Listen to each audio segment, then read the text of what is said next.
পুরোটাই আইওয়াস, পুরোটাই আইওয়াস। আমি হলপ করে বলছি পুরোটাই আইওয়াস। এখন ভোট আছে বলে এইসব সাসপেনশন নোটিশ টোটিস গুলো করাচ্ছে। এরা হলো বেসিক ফ্রড, বেসিক চিটার।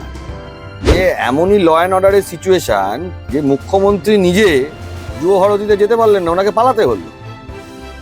তো পদত্যাগ তো মুখ্যমন্ত্রী করা উচিত। এসব কর্মচারী, অরূপ বিশ্বাস, হ্যাঁ, সুজিত বোস, এরা কারা?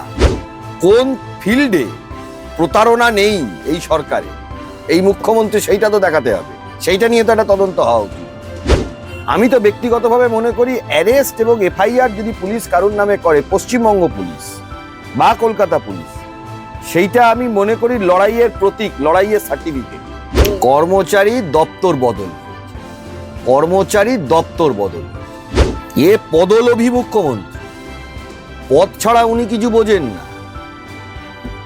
উনি মুখ্যমন্ত্রীর পদের জন্য যা খুশি করতে পারে। 20 টাকার জল 200 টাকায় বিক্রি হচ্ছে, 180 টাকা কার পকেটে যাচ্ছে? একটা এমআরপির বাইরে প্রাইস নেওয়ার ক্ষমতা ভারতবর্ষের কোন সংস্থার আছে যেখান থেকে কেউ নেই? বিক্রম দা, আপনাকে মাধ্যমে স্বাগত। নমস্কার দাদা, যুব ভারতী কাণ্ডে আমরা দেখলাম যিনি ক্রীড়ামন্ত্রী ছিলেন অরূপ বিশ্বাস, তিনি পদত্যাগের ইচ্ছা প্রকাশ করেছেন। একটা চিঠি দেখছি ভাইরাল হচ্ছে। তারপরে আমরা জানতে পারলাম তার মানে পদত্যাগ গ্রহণ করেছেন মুখ্যমন্ত্রী। যতদিন এই তদন্ত চলবে যুব ভারতী কাণ্ডে, ততদিন পর্যন্ত ক্রীড়ামন্ত্রী হিসেবে থাকবেন মুখ্যমন্ত্রী স্বয়ং। কিভাবে দেখছেন? কর্মচারী পদত্যাগ করলে কি যায় আসে? অরূপ বিশ্বাস কর্মচারী, সে কর্মচারী পদত্যাগ করলে কি যায় আসে? মুখ্যমন্ত্রী দায়িত্ব সামলাবেন। মুখ্যমন্ত্রী তো পদত্যাগ করা উচিত, উনি দায়িত্ব সামলাবেন কি? পদত্যাগ তো মুখ্যমন্ত্রী করা উচিত। এইসব কর্মচারী এগুলোর পদত্যাগ করার তো কোনো মানে হয় না। দ্বিতীয় বিষয় হলো যে এমনই ল অ্যান্ড অর্ডারের সিচুয়েশন যে মুখ্যমন্ত্রী নিজে যুব ভারতীতে যেতে পারলেন না, ওনাকে পালাতে হলো। তো পদত্যাগ তো মুখ্যমন্ত্রী করা উচিত। এসব কর্মচারী, অরূপ বিশ্বাস, হ্যাঁ, সুজিত বোস, এরা কারা? যা দোষ, যা ত্রুটি সেটা মুখ্যমন্ত্রীর। তার তলার যারা কর্মচারী আছে তাদের দোষ ত্রুটি তো থাকবে ডেফিনেটলি, নেই এটা বলছি না, কিন্তু এখানে মুখ্যমন্ত্রী পদত্যাগ করা উচিত ছিল। যদি বুঝতাম মুখ্যমন্ত্রী পদত্যাগ করেছেন তাহলে বুঝতাম। এটা একটা আই ওয়াশ ভোটের আগে দেখাচ্ছে, ভোটের আগের আই ওয়াশ দেখাচ্ছে।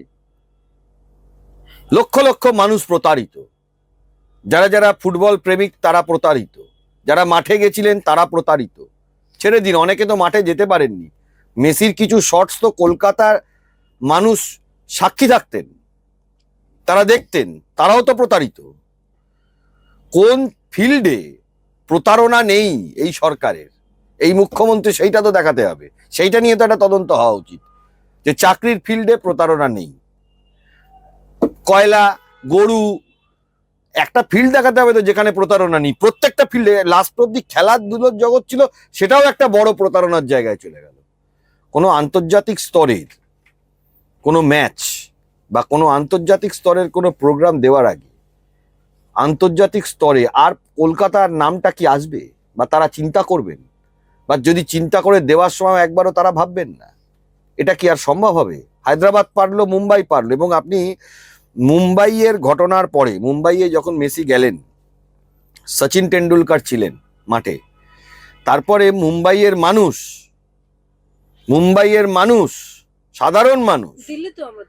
সাধারণ মানুষ মুম্বাই পুলিশকে ধন্যবাদ, সাধুবাদ জানিয়েছে। আমাদের রাজ্যের যারা পুলিশ, তার 30% হলো তৃণমূল পুলিশ। আমাদের রাজ্যের কোনো মানুষ তৃণমূল ছাড়া পুলিশের ওপর কোনো রেসপেক্ট আছে? পুলিশ যদি কারুর নামে এফআইআর করে, পুলিশ যদি কারুকে অ্যারেস্ট করে, এখন এটা উল্টো হয়ে গেছে। আমি তো ব্যক্তিগতভাবে মনে করি অ্যারেস্ট এবং এফআইআর যদি পুলিশ কারুর নামে করে, পশ্চিমবঙ্গ পুলিশ বা কলকাতা পুলিশ, সেইটা আমি মনে করি লড়াইয়ের প্রতীক, লড়াইয়ের সার্টিফিকেট যে সে সঠিক কাজ করছে। এফআইআর আর অ্যারেস্ট করলে পশ্চিমবঙ্গ পুলিশ, আমি একবার তো পশ্চিমবঙ্গ পুলিশ আর কলকাতা পুলিশের কথা বলছি। এটা এখন থিওরিটা উল্টো হয়ে গেছে। আপনি দেখুন আজকে এইখানে গ্রেপ্তার করলো কাকে? শতদ্রু দত্ত। কে? তাকে একটা গিনিপিগ বানিয়ে দেওয়া হলো, পাবলিকের সামনে একটা গিনিপিগ বানিয়ে দেওয়া হলো। কেন অরূপ বিশ্বাস আর সুজিত বোস অ্যারেস্ট হলো না?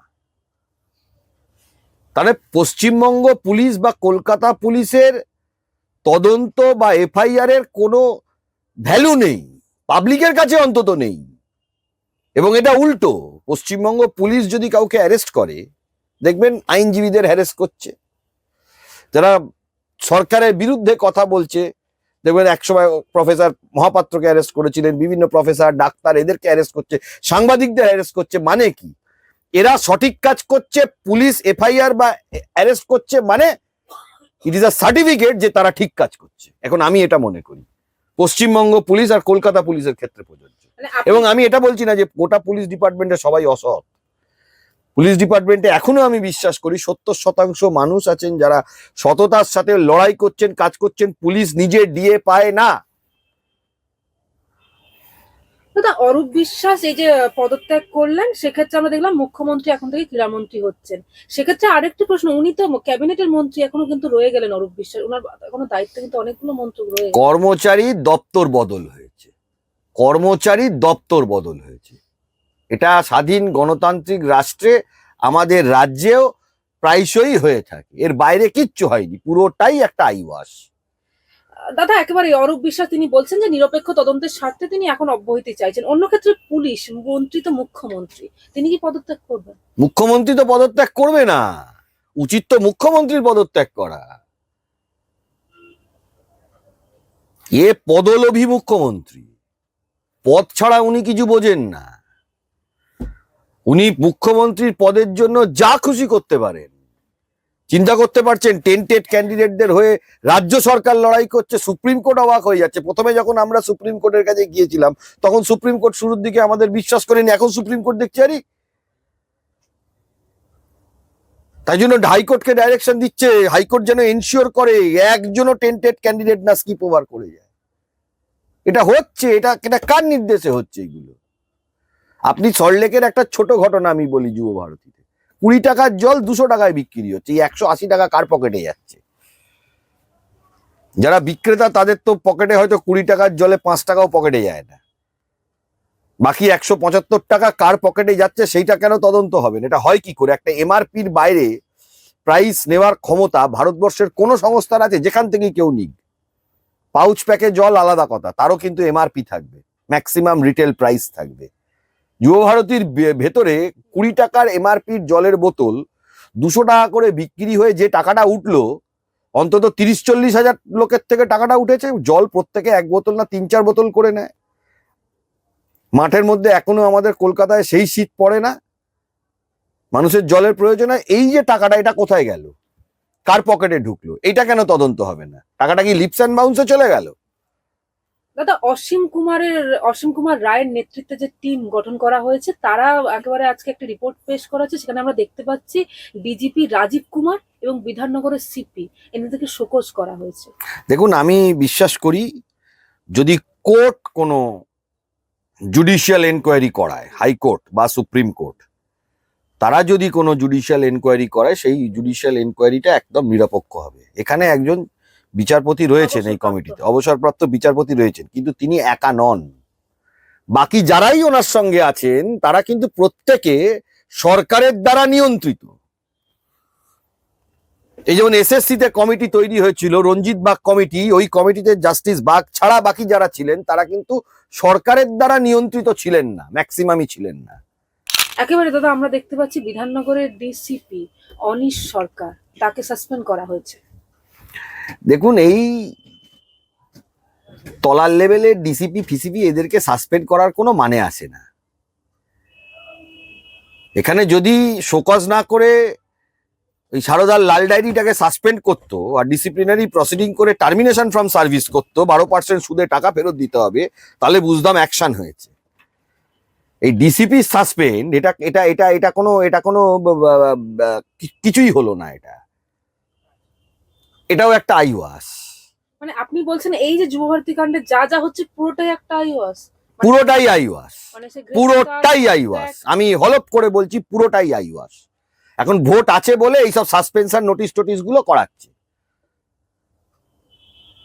জুডিশিয়াল এনকোয়ারি কমিটি করেছে, শুধু বিচারপতি আর বিচার ব্যবস্থার লোকরা থাকবে না কেন, বাকি যেগুলো আছে সেগুলো কারা? আপনি চাইছেন কোর্টের নির্দেশে একেবারে কোর্ট যদি এখানে ইন্টারভিন করে, হাইকোর্ট যদি এখানে ইন্টারভিন করে কোনো কমিটি তৈরি করে বা এই কমিটিকে রিসাফেল করে নতুন কোনো লোককে ঢোকায়, তাহলে খানিকটা ইন্ডিপেন্ডেন্স সম্ভব বলে অন্তত আমি মনে করি। কারণ এই রাজ্য সরকারের অধীনে কোনো জিনিস সুপ্রিম কোর্ট রায় দিয়ে পাঠিয়ে দিল এসএসসি, সুপ্রিম কোর্টের ধারণা ছিল এবার রাজ্য সরকার ঠিকভাবে করবে, এসএসসি যাই তো রাজ্য সরকার নিয়োগ করছে, তাহলে কি করে এটা হবে? আবার টেন্টেড ক্যান্ডিডেটরা দেখতে পাচ্ছি বসছে এবং কোর্ট অবাক হয়ে যাচ্ছে, এ আর কি করে সম্ভব? এরা হলো বেসিক ফ্রড, বেসিক চিটার। যে আমি এলএলবি, বিএ এলএলবি, আমি লিখছি এলএলএম, তাহলে আমি ফ্রড না? আর আমি যদি আগে আবার ডক্টর বসিনি, তাহলে আমি কত বড় ফ্রড? এইটা এদের মাথার মধ্যে এটাই ঘোরে, এর বাইরে আর কিছু ঘোরে না।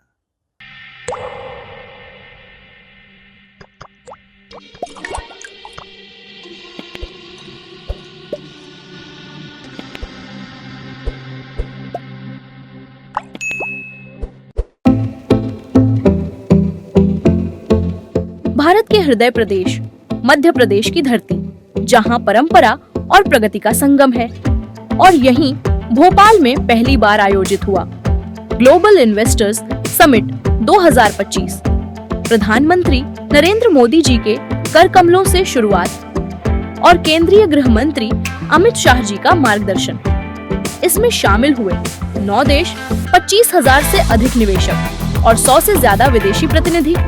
समिट में हुए 89 MOUs पर हस्ताक्षर, 600 से अधिक बीडोग और 5,000 प्लस बीडोग मीटिंग्स, 26 लाख करोड़ से ज्यादा निवेश, जिनसे 17 लाख से अधिक रोजगार सृजित होंगे।